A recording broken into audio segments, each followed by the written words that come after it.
Hello, everyone, and welcome. This is Aretha. Today, I have some thoughts about how discipline can support our long term habits. Have you ever abandoned a really good habit only to ask yourself why? Maybe you used to go for a walk every day after dinner, and for some reason, you stopped doing it. Or maybe you used to read during your lunch break, and now you spend all your time on TikTok. Or maybe you used to take off your makeup as soon as you came home from work, and now you fall asleep on the couch and you have to fight yourself to wash your face before going to bed. Whatever the case, the habit was very helpful when you did it, but then for whatever reason, you just stopped. I recently reread the book The One Thing, and it basically states that once you have set up good habits, you no longer need discipline. I can see the author's perspective, but I actually kind of disagree. I get the idea that we don't want to rely on willpower and self-control all the time. After all, the reason why we build habits is that we would like to automate desired behavior and remove the need to constantly have to discipline ourselves.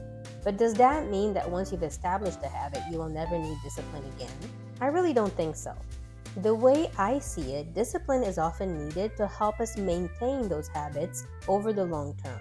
To illustrate my perspective, let's take a look at some of the reasons why I have personally abandoned good habits in the past.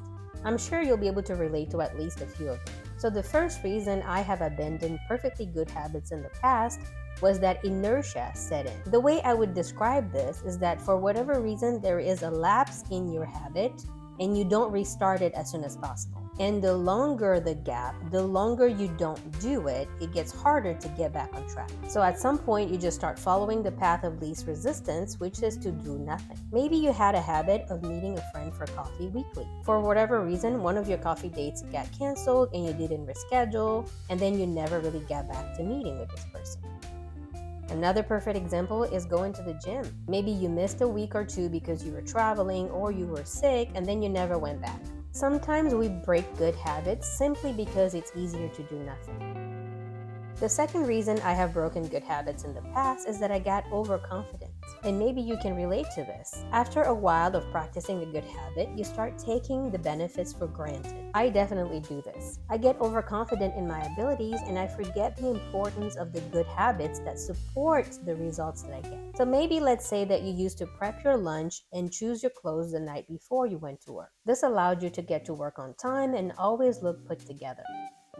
So then you get overconfident in your abilities and started slacking on preparing the night before. And soon you notice that you're very stressed in the morning, you keep forgetting your lunch at home, and you waste a lot of time trying to decide what to wear. Slowly you start showing up a little bit later than usual, or when you make it on time, you feel completely frazzled. The third reason you or I might be giving up our good habits is that we get bored. And this reason is closely related to the previous one. Often the reward of our good habits is not immediate, so sometimes we lose the connection between the behavior and the reward. And usually, if the rewards are delayed, then so are the negative consequences. Let's say that walking daily makes you less cranky and overwhelmed. If you skip one walk, you probably will be just fine. But if you slowly stop walking, then you'll notice over time that you are becoming more overwhelmed and more cranky. But because you're able to skip it once and not see immediate consequences, you lose the connection between the behavior and the reward. And you also lose the connection between the behavior and the consequences. A few other examples could be that maybe journaling makes you less anxious, or drinking water makes your skin look better. These are easy habits to skip here and there because missing them just once is not going to completely undo all the benefits right away. Because the rewards and the negative consequences are delayed, it's really easy to forget the importance of those habits. The fourth reason that we might abandon a perfectly good habit could be that something changed in our life. Maybe you switch jobs or your work schedule changes. Maybe the weather changes and it affects your outdoor habit. Or maybe you go back to school or move to a new house. Every time something new happens in our lives, it can disrupt our well-established habits. And in those instances, we have to be really intentional about adjusting our good habits so they continue to serve us. In my life, I find that discipline and habits are complementary tools. Discipline usually provides the initial push and the conscious effort required to make a change. And after this initial push, our habits set in to help automate some of the progress. But discipline has to step in from time to time to help us maintain those habits over the long run.